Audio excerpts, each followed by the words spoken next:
This building is the oldest surviving railway roundhouse in the world, and Derby is celebrating 175 years of its links with the rail industry. Things have certainly changed, and already high-speed rail is having an impact here in the East Midlands, even though the first trains aren't due to arrive for another 20 years. Well, supporters of HS2 talk about the huge economic benefits, but what about the effect on people living in its path? Well, Mike O'Sullivan discovered a story of jobs and homes under threat. Up to 225 miles an hour. London in 51 minutes. Creating its claimed thousands of jobs. I'm taking a trip from the north to the south of the region to get to the heart of how HS2, costing £50 billion and 20 years away, is affecting lives, jobs and politics now. How do you feel about this whole hamlet, your house, being wiped out really by HS2? Well, I'm absolutely devastated. I think HS2 is absolutely vital for the long-term future of the United Kingdom. HS2 is putting us under an embankment, and the track apparently is going through the lounge of the house next door.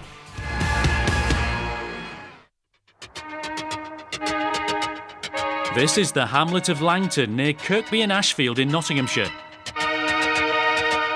6 homes, including former farming cottages and the old Langton Lodge, 150 years old.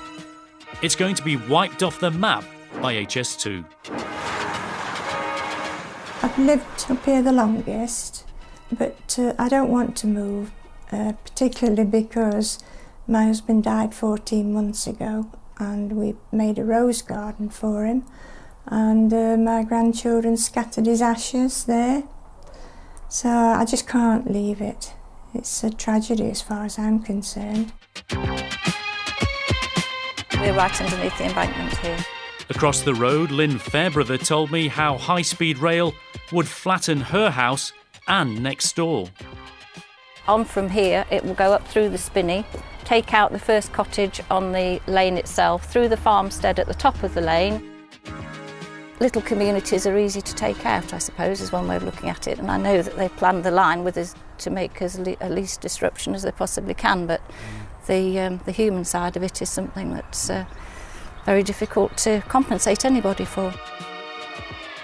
At Langton Lodge, HS2 has scuppered plans to sell the property. The owners are applying for the exceptional hardship scheme.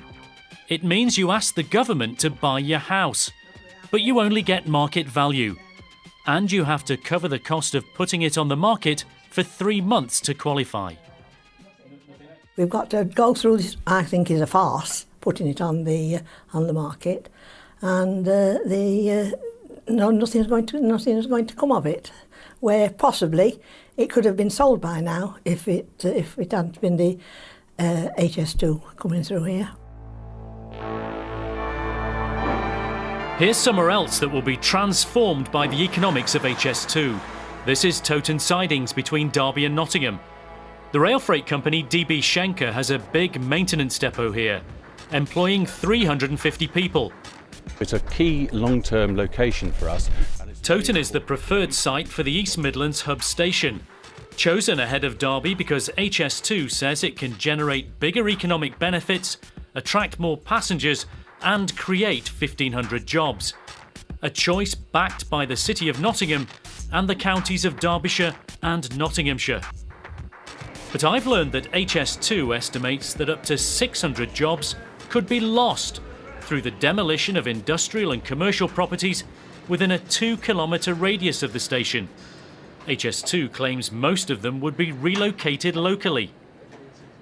The rail maintenance depot is in the demolition zone, but the company doesn't want to move away. So can you operate here alongside HS2? If they're building a station just up the way there, can you still be here? We believe we can. This is a huge site. This is an 80-acre site. Its layout is largely dictated by railway operations which happened 20-30 years ago. And we believe there's enough space for both us and HS2 to exist side by side. In Long Eaton, there are fears that the cluster of jobs in the key furniture-making industry could be at risk. This manufacturer would have to find a new home. Many in the business community say that the town will be cut in two by high-speed rail as roads are closed. The fear for us is that it could decimate the town, and the employees that we have would not travel to sites further afield to get jobs, so we could end up finishing the business. But is Towton the right place for the East Midlands hub? Derby's fighting for it. And a senior transport academic told me Derby would be the best option for the station, even for its rival Nottingham. Existing rail links mean it would be quicker to get to Derby than to Towton. I think it would be feasible to get from Nottingham to Derby by fast rail in 15 minutes, which is quicker than you're going to get to Towton by road or by tram. You probably get a smoother interchange at Derby than what you would do at Towton, and you get the option of probably more journey opportunities from the Derby station. Derby is now battling to win the HS2 station, claiming the Department for Transport has gone back on a promise to bring it to the city.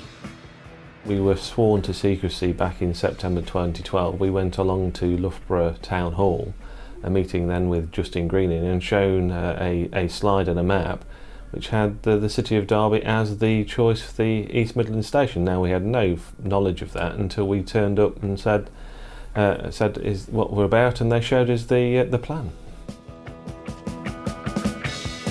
It's the Transport Secretary, Patrick McLaughlin, who'll be making the final decision later this year.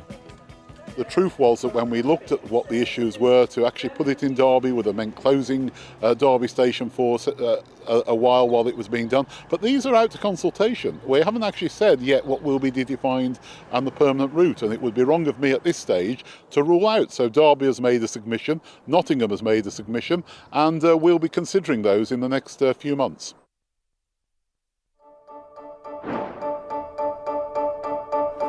In Leicestershire, the County Council is backing the route through Derby.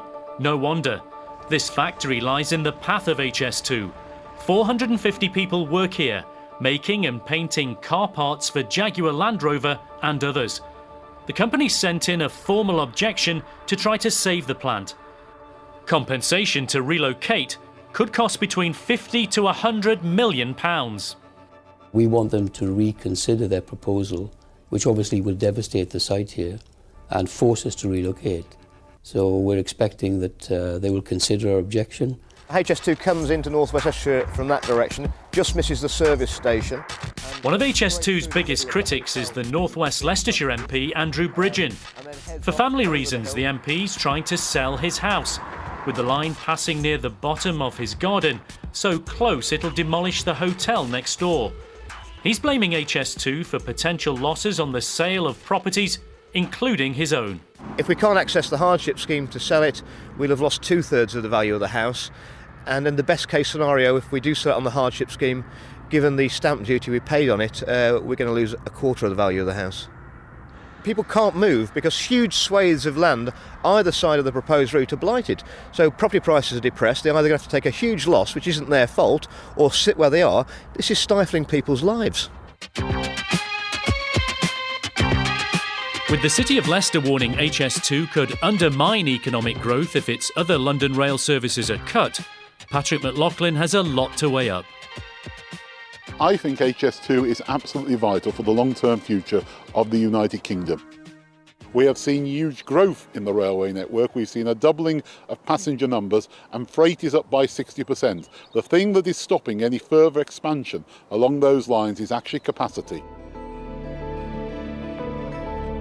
Back in the hamlet of Langton, a plea from Marjorie Goodall. It'd be better if they could reroute it, if they must have it, wouldn't it? You know what I mean? But it would just put it in somebody else's back garden.